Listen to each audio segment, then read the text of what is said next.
5월달은 가정의 달입니다. 화사한 봄, 따뜻한 봄, 새 생명이 움터서 짙게 물들어가는 이런 자연, 가장 좋은 절기 5월은 가정의 달로 우리 여기면서 보내는 달입니다. 첫째 주일은 어린이를 생각하면서 5월 5일 어린이 주일이고, 둘째 주일은 5월 8일 어버이날을 생각하면서 어버이 주일로, 그런데 지금 이제는 우리나라 국가기념일로 부부주일이 정해져 있습니다. 국회에서 결의를 했고요. 지금 5월 20일은 부부주일입니다. 두 사람이 만나 하나가 된다는 의미를 가지고 있는 5월 21일을 부부주일로 나라에서 제정해 놓고 있습니다. 참 이 부부가 참 아름다운 그 부부가 될 때에 가정이 화목할 수 있고 평안할 수 있고, 그 가정들이 그 화목하고 평안한 가운데 든든하게 건강하게 세워질 때에 또 사회도 건강하고 밝은 것이고 나라도 건강하고 밝을 수 있는 것입니다. 그런데 사실 요즘 사회를 보면 저는 얼마나 그 안타까운 일인지, 얼마나 불행한 일인지, 얼마나 어두운 구석이 많은지 사실 말로 표현할 수 없는 사회 구석구석을 보는 것입니다. 저는 오늘날 보면 동성애를 하는 사람들이 많이 생겨나서 그게 난 세계적으로만 문제일 줄 알았더니, 그 미국만 문제일 줄 알았더니 우리나라까지 그게 밀려 들어와서 서울에서 동성애 그 퀴어 축제를 한다고 얘기를 하고, 대구에서 동성애 축제를 한다고 퀴어 축제를 한다고 이야기를 하고, 인천에서도 퀴어 축제를 한다고 얘기를 하고, 대전에서도 그 다시 퀴어 축제를 한다는 정말 안타까운 이야기들이 들려옵니다. 얼마나 이 사회가 어두운지 모릅니다.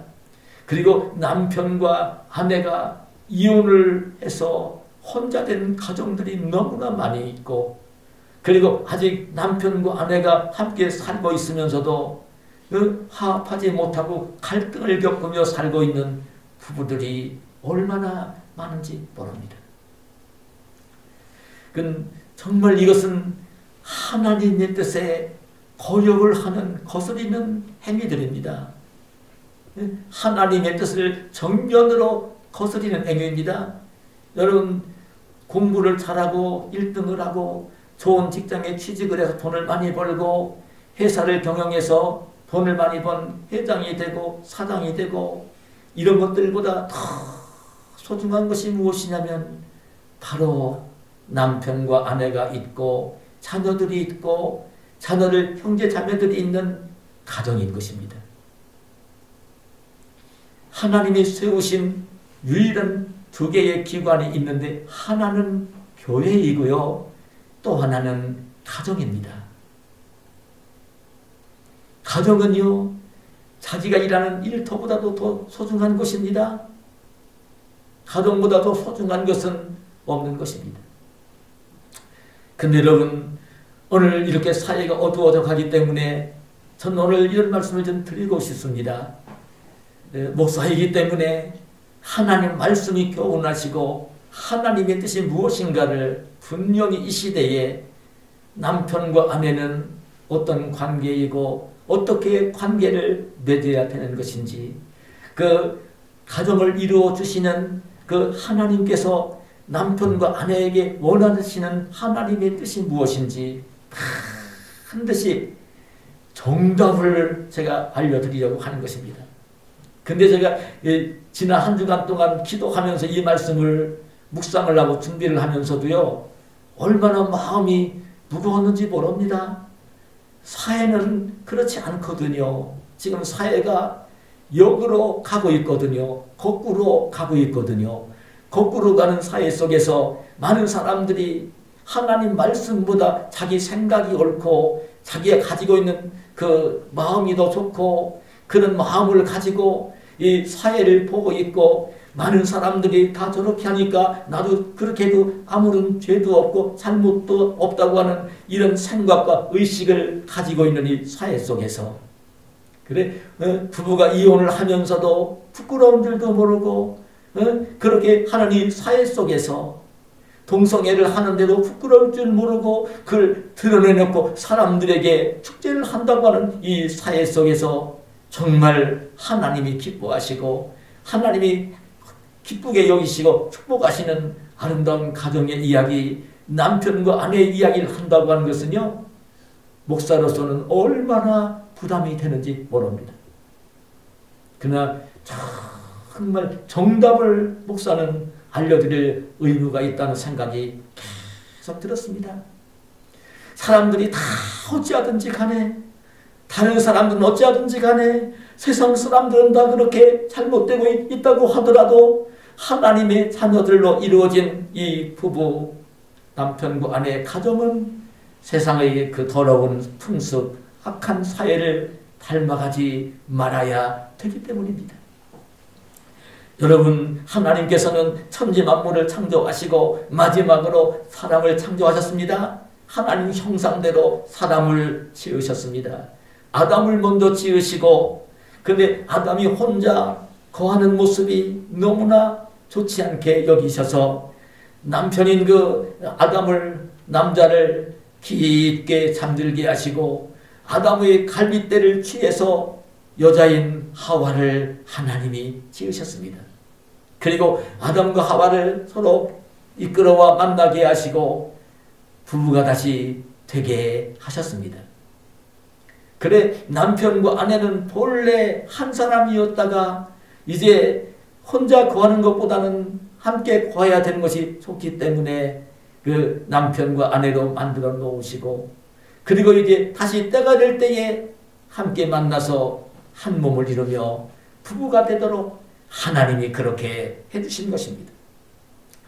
여러분, 남편과 아내는 정말 아담과 하와만 아니라 어느 시대를 막론하고 어느 지역을 막론하고 남편과 아내가 서로 만나서 이렇게 가정을 이루고 부부가 되어 가정을 이루고 자녀를 낳고 하는 것은요, 하나님께서 정하시고 하나님께서 세우신 것입니다. 이 부부가 만나게 하시는 것은 그 사람들이 그 청년 남녀가 사랑을 하며 교제를 하며 그리고 이제 결혼을 하고 부부가 되긴 하지만 다양하게 부부가 되지만 모든 사람들이 다 다른 모습으로 부부가 되긴 하지만 그 부부가 되는 것은 하나님께서 부부가 되게 하시고 하나님께서 세우시는 것입니다. 누구 한 사람만 그런 것이 아니라 이 세상에 부부가 되어진 그 가정들은 다 부부는 하나님의 뜻으로 하나님이 그렇게 만나게 하셔서 부부가 되게 하시고 가정을 이루어지게 하신 것이에요. 하나님이 짝지어 주신 것입니다. 여러분 예수님이 오셨을 때에 그때 바리새인들이 예수님을 시험할 목적을 가지고 예수님께 와서 이런 말을 질문을 했습니다. 사람이 어떤 이유가 있으면 그 아내를 버리는 것이 옳으니까 질문을 했어요. 예수님을 시험할 목적을 가지고 물은 것입니다. 그때 예수님이 뭐라고 말씀을 하시냐면 여러분 마태복음 19장 3절이야 6절에 보면 이렇게 말씀을 합니다. 예수께서 대답하여 이르시되 사람을 지으신 이가 하나님이십니다. 본래 그들을 남자와 여자로 지으시고 말씀하시기를 그러므로 사람이 그 부모를 떠나서 아내에게 합하여 그 둘이 한 몸이 될지니라 하신 것을 읽지 못하였느냐.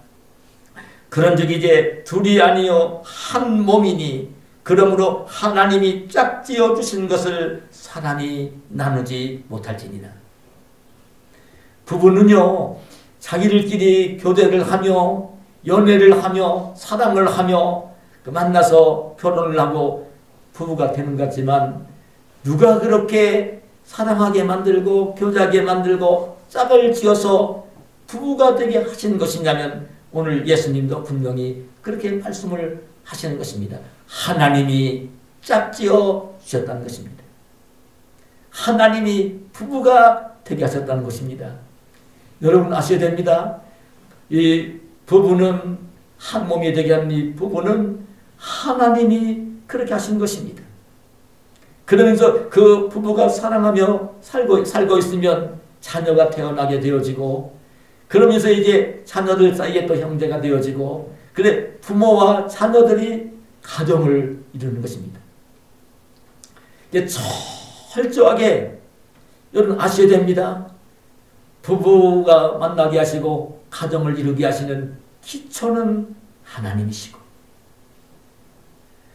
하나님이 하시는 것이고 그 가정의 기초와 기둥은 누구냐면요 남편과 아내 부부인 것입니다. 두 기둥이 반드시 서 있어야 되는 것입니다. 두 기둥 중에 하나만 무너져 내려도 온전한 가정이라고 할 수가 없는 것입니다. 남편과 아내가 든든하게 큰 기둥으로 서 있을 때 그게 아름다운 가정이 되어지는 것입니다. 근데 지금은 사회가 너무 어둡습니다. 참 너무나 마음이 아픕니다. 하나님 모실 때 이 모습을 하나님이 다 짝지어서 살게 하셔서 부부가 되게 하시고 거기서 자녀들 태어나게 하시고 가정을 이루어 살게 하셨는데 지금 이 모습을 하나님이 지금 보고 계시거든요. 하나님이 다 보고 계시거든요. 이 세상을, 이 사회를 다 보고 계시거든요. 그 하나님 마음이 어떤 마음이 드시겠습니까? 왜 주님께서 다시 오신다는 말씀을 왜 하십니까? 그래서 하시는 거예요. 지금은요, 정말 종말이 때인 것을 저는 봅니다. 여러분, 정말 하나님이 이렇게 부부가 만나 가정을 이루게 하시면서 그 남편과 아내를 향해서 하나님이 원하시는 뜻이 있습니다. 하나님이 기뻐하시는 뜻이 있습니다. 그 건강한 가정, 행복한 부부, 화목하고 아름다운 부부가 되게 하기 위해서 남편과 아내에게 하나님이 원하시는 뜻이 있습니다. 부부가 되어지면요 참 중요한 게 있습니다. 남편이 있고 아내가 있는데요 아내가 남편에게 해야 될 일이 있고요 남편이 남편이 아내에게 해야 될 일이 있는 것입니다. 그 하나님 말씀인 성경은 오늘 이를 정확하게 우리에게 알려줍니다. 아내는 어떻게 남편에게 해야 되고 남편은 아내에게 어떻게 해야 할 때에 그 남편과 아내가 화목하고 사랑하고 행복하게 살 수 있는지를 오늘 일러주는 말씀이 오늘 본문에 나오는 것입니다. 여러분 아내가 남편에게 해야 될 도리를 이야기할 때에 오늘 말씀 가운데 보면 이런 말씀을 합니다. 오늘 본문 3절 4절에 아내를 향해서 하는 말입니다. 너희의 단장은 머리를 꾸미고 금을 차고 아름다운 옷을 입는 외모로 하지 말고 오직 마음에 숨은 사람을 온유하고 안정한 심령의 썩지 아니할 것으로 하라. 이렇게 말씀을 하십니다. 아내된 자들을 부르시면서 하나님이 어떤 말씀을 하시냐면 단장을 하는데 단장이라는 말은 예쁘게 꾸미라는 것입니다. 신부 단장을 하고 신랑 단장을 할 때 한 단장이라는 그런 말입니다. 아름답게 꾸미라는 것입니다. 아름답게 꾸미는데 아름다운 단장을 해야 되는데 아내는 어떻게 단장을 해야 되냐면 그 애모를 정말 머리를 꾸미고 금을 차고 아름다운 옷을 입는 애모로 단장을 하지 말라고 하시면서 그렇게 얘기했어요. 오직 마음에 숨은 사람을 온유하고 안정한 심령의 썩지 아니할 것으로 하라. 아내된 자들에게 하나님이 그렇게 말씀을 하십니다. 아내는 아름답게 단장을 해야 되는데 아름답게 단장을 할 때에 참 이 외모를 그 머리를 아름답게 꾸미고 그 금을 차고 그리고 이제 이렇게 머리를 꾸미고 아름다운 옷을 입고 이게 애모로 그렇게 단장을 좀 하지 말고 마음에 숨은 사람은 뭐냐면 내 마음속에 있는 내 자신을 가리키는 거예요. 눈에 보이는 이런 그 얼굴, 눈에 보이는 몸 이런 것이 아니라 이 몸속에 담겨 있는 내 마음 속사람, 내 마음, 내 온몸을 지배하는 이 마음, 이 속사람을 온유하고 안정한 심령, 썩지 아니할, 변하지 아니할 그 온유하고 안정한 심령으로 아름답게 단장을 하라는 것입니다. 저는 여러분 애모를 단장하지 말라고 말씀을 하실 때 아무런 단장도 하지 말라는 말씀으로 여기진 않습니다. 이 애모를 단장하는 것보다는 이 속사람을 그 온유하고 안정한 심령으로 잘 단장을 하는 것이 우선순위이기 때문에 강조를 하시면서 이렇게 주신 말씀으로 여겨져요. 여러분 그 사람들은 애모도 남들이 볼 때에 그렇게 참 얕잡아 보이지 않을 수 있도록요. 머리도 아름답게 단장을 해야 되고 얼굴도 단장을 해야 되고 옷도요 비싼 옷을 사입으면서 치장을 하면서 단장을 하는 것보다는 정결하게 아름다운 옷을 입으면서 애모도 잘 단장을 해야 된다고 여깁니다.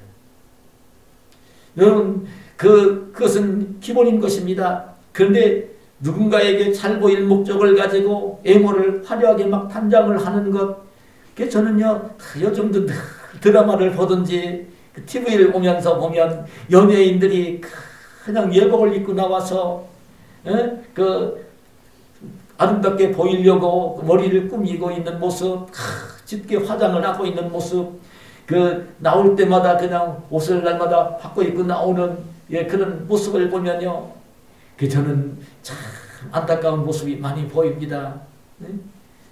그런 사회가 됐습니다. 근데 저는 정말 그렇게 여깁니다.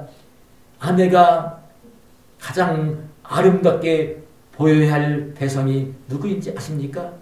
남편인 것입니다. 아내가 가장 아내의 아름다운 모습을 보여줘야 될 대상, 그건 남편입니다. 오해하지 마시기를 바랍니다. 세상 사람들이 자기 좋아하고 인기 있고 봐주는 게 중요한 게 아니라 남편이 가장 아름답게 봐주는 아내가 될 때에 그게 가장 아름다운 아내인 것입니다. 남편이 아름답게 봐주는 게 가장 귀한 단장인 것입니다. 여러분 세상 사람들이 그냥 예쁘게 봐주는 거, 지나가는 사람이 예쁘게 봐주고 이쁘게 생겼다, 좋은 옷 입었다 이런 게 중요한 게 아니라 남편이 가장 아름답게 보아주는 아내의 모습이 가장 아름다운 모습이어야 하는 것입니다.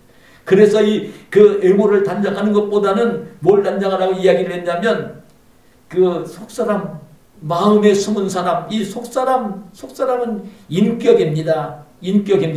속사람 인격, 그냥 자기가 마음으로 품고 있고 내 몸과 내 생활을 지배하는 그런 속사람, 이 마음을 온유하고 안정한 심령, 온유라는 말은 따뜻하고 부드러운 것을 가리키는 거예요.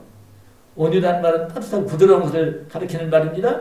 안정하다는 말은 불안하거나 그냥 모나거나 그렇게 이기적이거나 그냥 속 좁거나 이런 말이 아니라 그냥 늘 요동하지 아니하는 평안한 심령.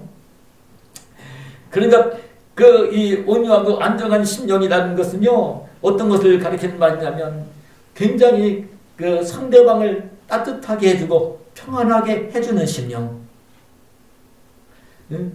남편을 굉장히 따뜻하게 해주고 평안하게 해주는 심령. 그게 온유하고 안정한 심령입니다. 누구를 만나든지 굉장히 따뜻하고 평안하게 해주는 심령. 그 심령은요, 예수님의 성품을 가리키는 것입니다. 예수님의 성품을 가리키는 것입니다. 온유와 겸손이 예수님의 마음이고 예수님의 인격이고 예수님의 성품인 것입니다. 그것을 가리키는 말입니다. 온유하고 안정한 심령으로 잘 잘 단장을 하라는 것입니다. 그래 참 남편이 볼 때뿐만 아니라 누가 보더라도 참 부드러운 모습, 따뜻한 모습, 그리고 만나는 사람들을 굉장히 평안하게 해주는 그런 마음, 그런 성품, 그 성품이 이 몸으로 드러날 수 있도록 그렇게 단장을 하라는 것입니다. 이게 가장 아름다운 단장인 것입니다. 그 다음에 아내에게는 또 어떤 단장을 하라고 그랬냐면요, 오늘 제가 봉독해 올린 본문 1절, 2절에 먼저 보면 아내들아 이와 같이 자기 남편에게 순종하라. 이는 꼭 말씀을 순종하지 않는 자라도 말로 말미암지 않고 그 아내의 행실로 말미암아 구원을 받게 하려 함이니 너희의 두려워하며 정결한 행실을 봄이라 말씀했고요. 이어지는 5, 6절에 전에 하나님께 소망을 두었던 거룩한 부녀들도 이와 같이 자기 남편에게 순종함으로 자기를 단장하였나니, 자기 남편에게 순종함으로 자기를 단장하였나니, 자기 남편에게 순종함으로 아름답게 꾸몄다. 자기 남편에게 순종함으로 아름답게 꾸몄다. 그 얘기를 하면서 사라가 아브람을 주라 칭하여 순종한 것 같이 너희는 선을 행하고, 이렇게 말씀을 합니다. 여러분, 아내된 자들이 참 가장 아름답게 단장을 해야 될 거 하나인데 뭐냐면 남편에게 순종을 하라는 것입니다. 자기 남편에게 순종을 하라는 것입니다. 이 남편에게 순종하라는 이 말의 의미를 여러분 제가 원문에 보니까 순종하라, 복종하라는 이 말을 히포다스라는 말로 헬라 말로 되어 있는데 이 말이 명령형으로 되어 있어요. 근데 이 말이 어떤 의미냐면 히포다스라는 말은 아래에 둔다는 의미를 가지고 있는 단어입니다. 영어로 옮겨질 때에 그냥 물에 복종한다는 그 오베이라는 말, 이 말보다는 이 원문은 영어로 번역을 하면 서브미트라는 뜻입니다. 서브미트라는 뜻입니다. 이런 단어인 것입니다. 이 서브미트의 의미를 가지고 있는 단어입니다. 그는 남편에게 참 이 순종을 하기를, 그러면서 이제 성경을 보면 에베소서 5장 22절 24절에 보면 오늘 제가 교동문에서 이 말씀을 실었는데 아내들이여 자기 남편에게 복종하기를 죽게 하듯 하라. 이는 남편이 아내의 머리됨이 그리스도께서 교회의 머리됨과 같음이니 그가 바로 몸의 구주시니라. 그러므로 교회가 그리스도에게 하듯 아내들도 범사에 자기 남편에게 복종할지니라. 이렇게 말씀합니다. 이게 하나님의 말씀입니다. 네? 자기 남편에게 범사에 모든 일에 좀 복종을 해라. 이런 말씀을 하시는 것입니다. 근데 이 말씀을 하실 때에 아내가 내 남편에게 복종을 해야 되는 것을 더 일깨우시기 위해서 이렇게 일깨워요. 예수 그리스도가, 예수님이 교회의 머리이신 것처럼 남편은 아내의 머리가 된다는 거예요. 그래서 머리가 되신 예수 그리스도에게 교회는 언제든지 복종을 해야 되는 거예요. 교회는 전적으로 자기 생각, 자기 뜻을 가지고 이야기하면 안 돼요.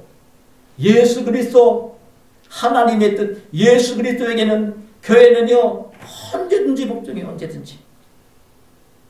여러분, 제가 하나님을 섬기며 목사로 평생을 살면서 늘 가는 자세가 뭐냐면 내가 하고 싶은 것들이 있어요. 내가 내 뜻대로 하고 싶은 게 막 있어도 그 하나님의 뜻인 것을 알았을 때는요 저는 그 자리에서 하나님께 무릎을 꿇는, 이게 그리스도인입니다. 하나님의 뜻인 것을 알았을 때는 자기 생각을 다 내려놔야 돼요. 자기 마음을 내려놔야 돼요. 자기 욕심을 내려놔야 돼요. 이기적인 마음을 내려놔야 돼요. 그리고 하나님의 뜻에는, 예수님의 뜻에는 굴복을, 순종을 해야 되는 거예요. 그런데 이 비유를 아시면서 남편은 아내의 머리이기 때문에 아내들은 남편에게 복종을 하라는 이 말씀을 하시는 것입니다. 그런 이야기를 하시면서 오히려 어떤 얘기까지 붙였냐면 혹시나 남편이 믿지 않는 사람, 아직 구원받지 못한 사람이라 하더라도 아내가 남편에게 잘 순종하는 것을 보면 아내가 남편에게 신실한 믿음을 가진 아내고 믿지 않는 남편이어서 늘 답답하고 그래도 아내가 그 남편을 존경하면서 남편에게 잘 복종을 하면 그리고 늘 정결하게 두려워 하나님을 섬기며 사는 모습을 보이면 믿지 않는 남편들까지도 구원을 한다는 이 말씀을 하시는 것입니다. 근데 여러분 정말 아내의 가장 아름다운 단장은요, 남편을 존경을 하면서 남편에게 순종을 하는 것입니다. 근데 정말 아내들에게 남편은 그렇게 머리를 여기고 주님을 주로 여기면서 순종해야 된다고 복종의 이야기를 하면요, 아내들이 주로 하는 말이 뭐냐면 그런 얘기를 합니다. 내 남편에게는 존경할 만한 구석이 하나도 없어요. 그래 내가 남편에게 복종하기가 싫어요. 이런 부인들이 너무나 아내들이 많은 모습을 보는 것입니다. 그러나 꼭 아셔야 될 내용이 그렇습니다. 하나님께서는 남편에게 순종하라고 하시면서 아무런 조건을 붙이지 않으셨어요. 남편이 잘생겼으니까 존경하고 복종해라. 남편이 능력이 있으니까, 남편이 돈을 많이 잘 벌어다 주니까 그냥 복종하고 순종하라, 이런 이야기를 하지를 않았습니다. 아무런 조건이 없어요. 그냥 남편에게는 순종하고 복종하라는 이 이야기를 한 것입니다. 근데 얼마 전 제가 신문을 읽다가 이런 기사를 봤는데요. 어느 기독교 기관에서 기독교 가정 1,500쌍의 부부들을 대상으로 설문조사를 실시를 했습니다. 그러면서 남편들에게 아내에 대해서 가장 큰 불만이 무엇이냐고 물었어요. 그때 남편들이 대답한 것이 무엇인지 아십니까? 아내가 자기 말만 하고 남편인 자기 말을 들어주지 않는 것이라는 말을 했어요. 무슨 얘기를 하면 아내가 자기 말을 들어주는 게 아니라 자꾸 자기 얘기만을 한다는 것입니다. 순종하지 않는다는 것입니다. 그런 이야기를 한 것입니다. 근데 여러분 꼭 하셔야 됩니다. 이 남편들이라면 누구든지 어떤 마음을 그 마음속에 가지고 있느냐면요, 아내에게 남편으로서의 권위를 인정받고 싶어하는 마음이 있습니다. 자기가 남편인 자기가 그냥 누구에게 막 존경받을 만하고 참 그렇게 높아지려고 하는 그런 인물이 못 되는 것을 알면서도 자기가 그렇게 뭐 능력 있고 존경받을 만하고 뭘 가진 것도 없고 그러면서도 그걸 알면서도 남편에게는 아내를 다스리고 싶어하는 권위를 가지고 있습니다. 그런 마음을 가지고 있습니다. 참 남편이 교만하고 이기적이어서 그런 마음이 생겨난 것이 아닙니다. 근본적으로 그렇게 되어진 것입니다. 여러분 아담과 하와가 범죄했을 때 찾아가신 하나님이 하와를 향해서 이런 말씀을 하십니다. 또 여자에게 이르시되 내가 네게 임신하는 고통을 크게 더하리니 네가 수고하고 자식을 낳을 것이며 너는 남편을 원하고 남편은 너를 다스릴 것입니다. 남편이 너를 다스릴 것이니라. 남편이 너를 다스릴 것이니라. 이 남편에게는요, 아내를 다스리고 태어나는 자녀들을 잘 다스리며 교육해야 될 권위를 남편에게, 아버지에게, 가장에게 주셨단 말입니다. 그걸 남편에게 주었어요. 아내를 다스리고 태어나는 자녀들을 잘 다스리고 가정을 다스려야 되는, 질서와 평화를 위해 다스려야 되는 그 권위를 누구한테 주셨냐면 남편에게, 아버지에게 주셨다 그 말입니다. 그래서 저는 이 말씀을 묵상하면서 떠오르는 믿음의 성 아브라함의 모습이 보였습니다. 아브라함은 참 존경받는 믿음의 사람입니다. 믿음의 조상입니다. 근데 이 아브라함이 모든 사람에게 사랑을 받고 존경을 받는 위대한 족장입니다. 믿음을 가지고 사는 사람들의 조상이라고 일컫는 사람입니다. 근데 이 아브라함이 그렇게 존귀한 사람, 족장이 되고 존귀한 사람이 된 비결이 있는데요. 이 아브라함에게는 자기 말에 잘 순종해주는 아내 사라가 있었기 때문입니다. 아내 사라가 있었기 때문입니다. 여러분, 아브라함이 얼마나 부족하고 그 어리석고 모자라는 사람인지 아십니까? 그 가나안 땅에 가뭄이 들어서 먹고 살기가 힘드니까요, 멀리 애굽 나라로 가뭄을 피해 내려갔습니다. 근데 아브라함이 생각하니까 자기 아내인 사라가 예쁘게 생겼어요. 그러니까 애굽 사람들이 자기 아내를 뺏어가려고 자기를 죽일까봐, 해칠까봐 두려워가지고 자기 아내 사라에게 뭐라고 얘기했는지 아십니까?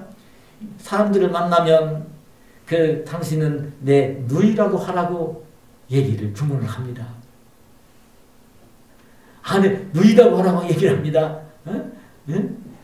자기만 살려고, 자기 살려고, 응? 자기 다른 사람이 남자가 뺏어가고 자기를 죽일까봐 아브라함이 그런 얘기를 하는 것입니다. 여러분, 그랄 땅에 거주할 때에도 똑같은 주문을 이 아브라함이 사라에게, 아내에게 합니다.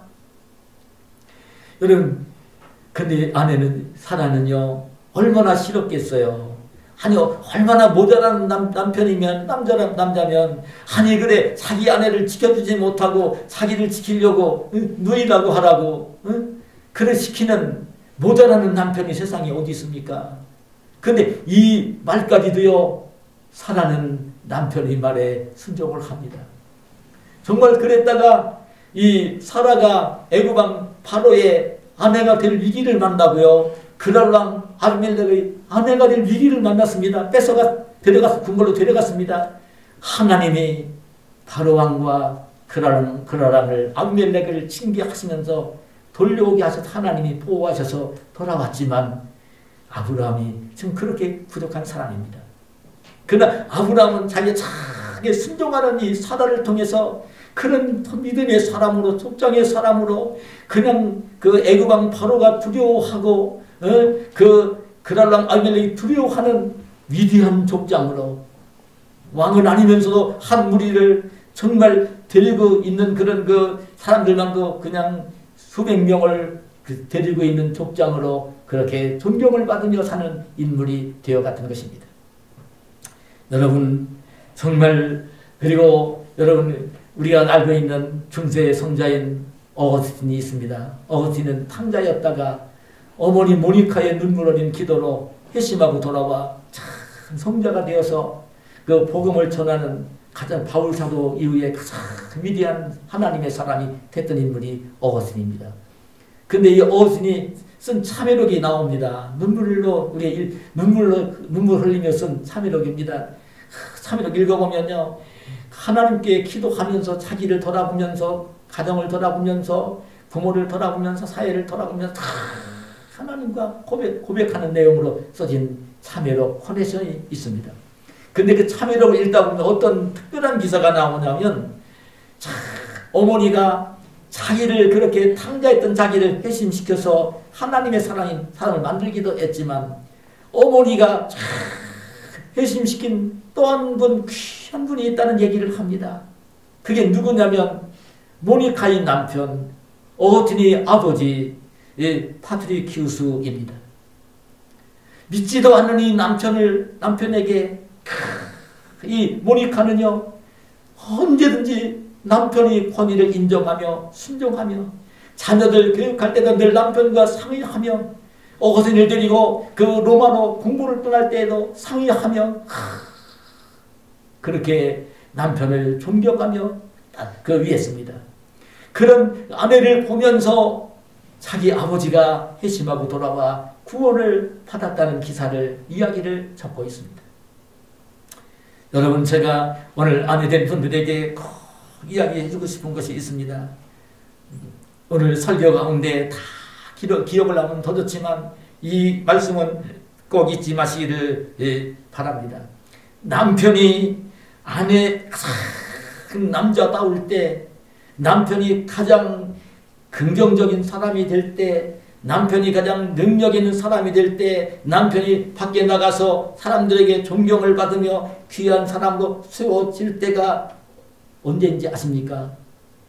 아내에게 존경을 받을 때, 아내가 자기 말을 잘 따라줄 때, 아내가 정말 자기를 진짜 존경하면서 자기 하는 말을 굉장히 귀하게 여기면서 따라줄 때, 그때 남자는요, 남자다운 남자가 되어지고, 그럴 때 남자는 긍정적인 남자가 되어지고, 어떤 일을 하든지 당당하게 할 수 있는 그런 그 남자가 되어지는 것입니다.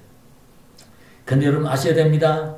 남편이 그렇게 남자다워지고 긍정적인 사람이 되어지고 어떤 일을 하든지 그렇게 당당하게 일하는 사람이 되어지면요, 아내도 그 곁에서 다른 사람들에게 존경을 받고 다른 사람들에게 그 인정을 받는 그런 사람이 되어지는 것입니다. 오늘 아내가 될 삶을 사는 분들은 꼭 잊지 마시기를 바랍니다. 남편을 존경해야 되고 잘 순종하는 그것이 아내로서의 가장 아름다운 단장인 것을 잊지 마시기를 바랍니다. 그리고 또 한 가지는요, 이 남편은 반대로 아내를 귀하게 여기고 목숨을 주기까지 사랑해야 합니다. 이게 남편에게 주시는 하나님의 뜻입니다. 아내는 뭐 순종하고 복종하라고만 얘기를 하니까 불편할지 모르지만 남편한테는 뭐라고 말씀을 하시냐면, 아내를 세상에서 가장 귀하게 여기고 그리고 그 아내를 사랑을 하는데 목숨을 주기까지 사랑하라는 말씀을 하십니다. 오늘 그대 본문 7절에 남편들아 이와 같이 자식을 따라 너희 아내와 동거하고 그를 더 연약한 그릇이요 또 생명의 은혜를 함께 이어받을 자로 하라. 귀히 여기라. 이는 너희 기도가 막히지 아니하게 하려 함이라 말씀을 합니다. 남편과 아내는 부부니까 함께 동거를 하잖아요. 근데 남편이 아내와 동거를 하는데 그렇게 얘기를 한 거예요. 지식을 따라 아내와 동거를 해라. 지식을 따라. 남편이 아내를 생각할 때 지식을 따라서 아내와 동거를 하라는 거예요. 남편은 아내가 어떤 사람인지를 바르게 알고, 그리고 남편은 자기가 아내에게 어떤 일을 해줘야 되는 사람인 걸 바르게 알고, 그 지식, 아내가 어떤 사람인지도 바르게 알아야 되고, 아내가 어떤 사람인지 바르게 알아야 되고, 그리고 남편은 자기가 그런 아내에게 어떻게 해야 될 것인지를 바르게 알고 지식을 따라 함께 살라는 거예요. 그러면서 뭐라고 이어진다냐면, 그 아내는 더 연약한 그릇이요 생명의 은혜를 함께 이어받을 자로 알아. 기억이라. 이 말씀을 하신 것입니다. 아내는 연약한 그릇이라는 것을 알라는 거예요. 여러분이 아내가 연약하다는 이 말은 이 말은 지식적으로 연약하다, 모자라다 그런 뜻이 아니에요. 도덕적으로 연약하다 그런 말이 아닙니다. 영적으로도 연약하다 이 말이 아닙니다. 그런데 이 연약하다는 이 말은 힘쓰면서 해야 될 일, 적어도 아내를 만나 부부가 되어 가정을 이뤘으면 그 아름다운 가정을 이루기 위해서 그 남편이 해야 될 일을 일깨우면서 이 말씀을 하신 것입니다. 여러분, 정말 이 말씀은 이 아내는 연약한 그릇이기 때문에 남편이 그 힘 있는 일을 하면서 가정의 경제를 책임지면서 그 아내를 배려하고 보호해야 하는 것을 이 말씀이 일깨우시는 것입니다.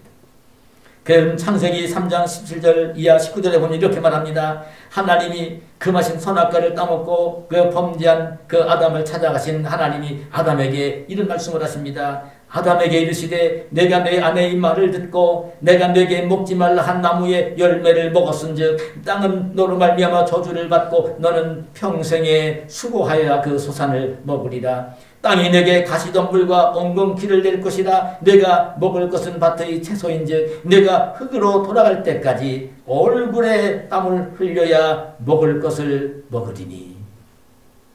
참, 남편은 얼굴에서 땀을 흘려야 한다. 수고하고 땀을 흘려 그 일을 해야 정말 땅에서 나는 호산을 먹으며 살 수 있을 거라고.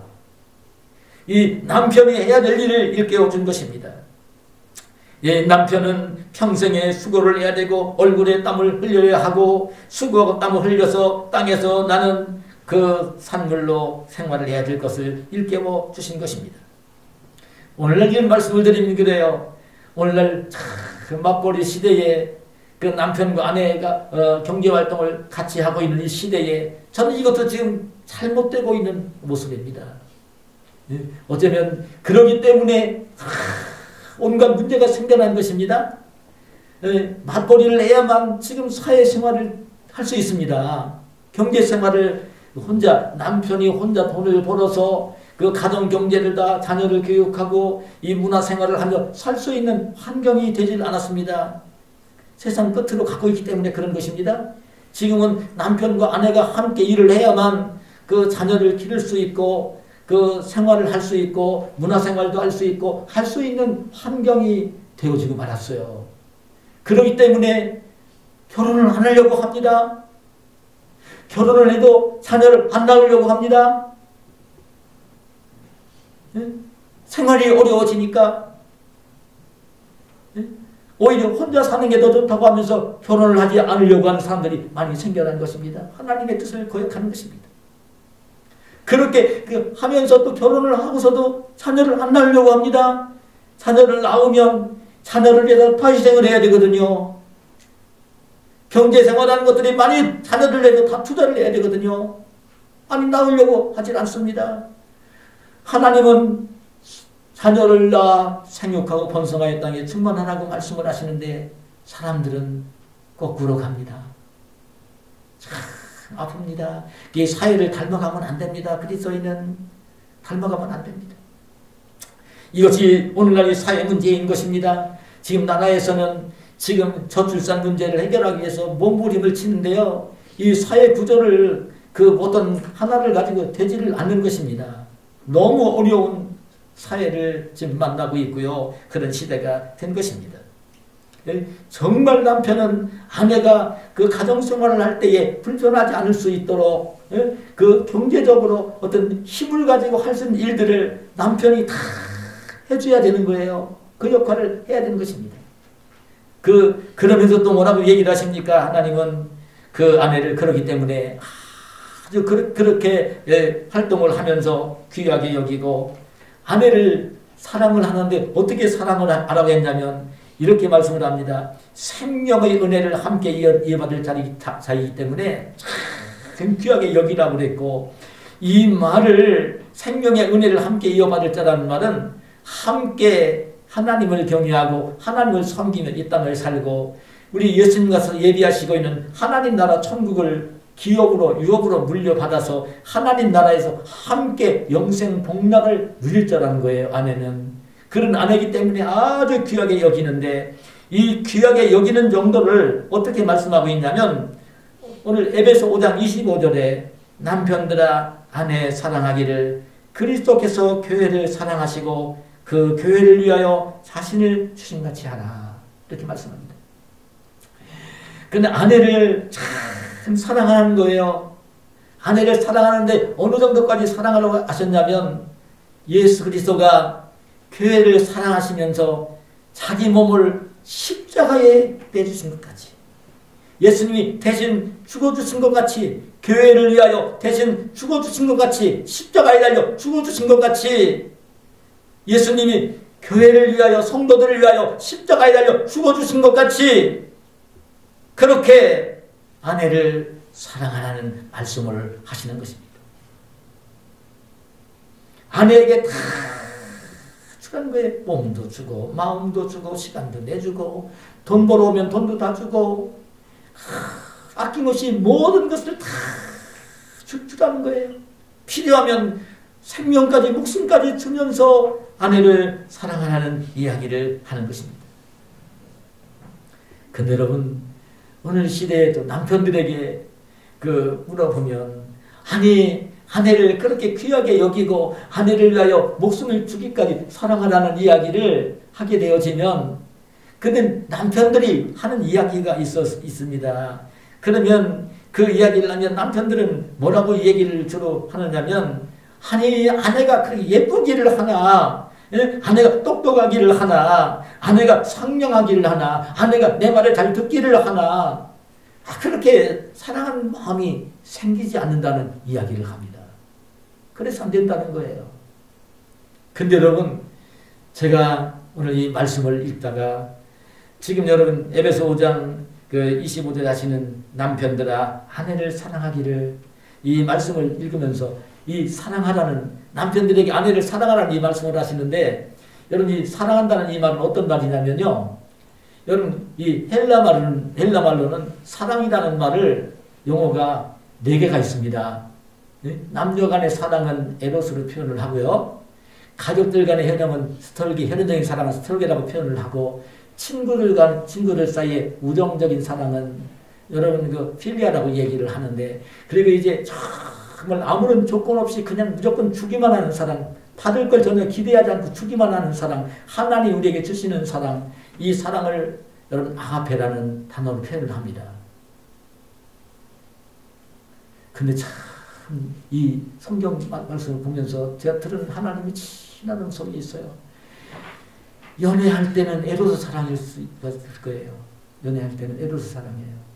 근데 연애할 때는 에로스 사랑입니다. 연애할 때는 결혼해서 가정을 이루고 아내를 사랑하라는 이 말씀을 하는 이 말은요, 아가파테라는 말로 아가파오, 아가페 사랑, 아가페 사랑으로 사랑을 하는 거예요.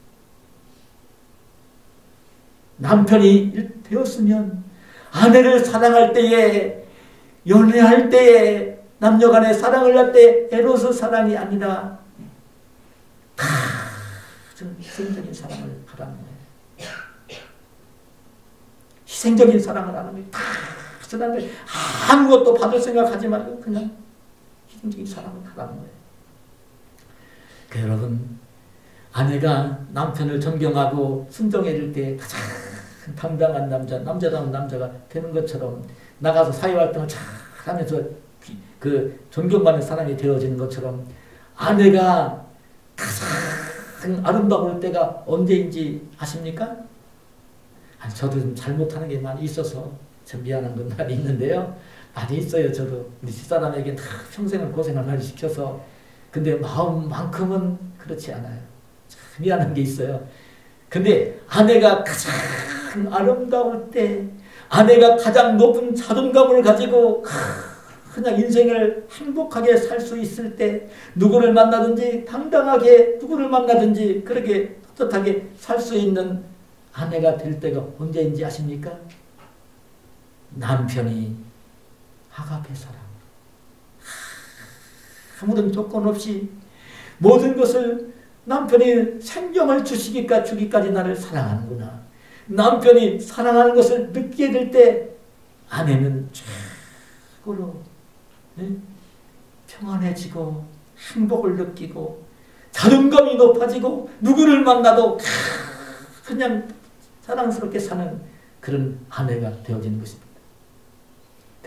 여러분, 아내가 예쁘고, 그리고 아내가 뭐 그렇게 자존감이 높아지고, 아내가 그렇게 모든 사람에게 그렇게 존경받는 사람으로 살게 할 수 있는 것은요, 남편에게 달려 있는 것입니다.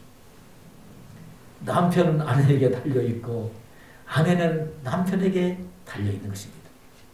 여러분, 오늘 가정의 달 셋째 주일 부주일을 보내면서 오늘 제가 정답을 말씀을 드리는 거예요. 정답을. 여러분, 학교 가서 공부하고 시험 볼 때는 정답을 써야 되잖아요. 정답을 쓰고 나와야 쥐끝이 좋잖아요. 평안하고 좋잖아요. 기쁘잖아요. 그런 것처럼 남편과 아내, 부부 사이에는 하나님이 기뻐하시는 원리, 뜻이 있어요. 아내는 아름답게 단장을 하는데 그 온유하고 안정한 심령으로 아름답게 단장을 하고 남편을 존경하고 순종해주고, 남편은요 아무런 조건 없이 그 아내에게 모든 것을 주기까지 희생하며 사랑해주는 그런 아름다운 부부관계를 이루면 그 가정이 바로 천국이 되는 것이고, 그런 가정에서 자라면 자녀들이 굉장히 밝게 자라는 것이고 하나님이 기뻐하시고 축복하시는 가정이 되어지는 것입니다. 오늘 저와 여러분이 하나님이 기뻐하시는 이런 뜻을 알고 아름다운 가정을 이루며 사시는 저와 여러분이 되시기를 예수님의 이름으로 축복합니다. 아멘이 없어요. 네, 아멘이 없어요. 아멘 해야 됩니다. 하나님 말씀은 순종해야 됩니다. 하나님 감사합니다. 오늘 우리를 사랑하셔서 이 귀한 시간 하나님 전에 불러주시고 하나님을 예배하게 하시고 이 가정의 달 셋째 주일 부부 주일에 오늘 우리를 사랑하셔서 우리에게 하나님의 귀한 말씀을 들려주시며 부부간에 화목하고 행복한 아름다운 부부가 되기를 원하고 아름다운 가정을 가꾸기를 원하시는 주님의 음성을 들려주셨사오니 감사합니다. 오늘도 이 말씀을 마음속에 담게 하시고 오늘 새로운 결단을 하며 하나님의 축복해 주시는 아름다운 가정을 이루며 사는 복된 저희들이 되게 하여 주시옵소서. 예수님의 이름으로 기도하옵나이다. 아멘.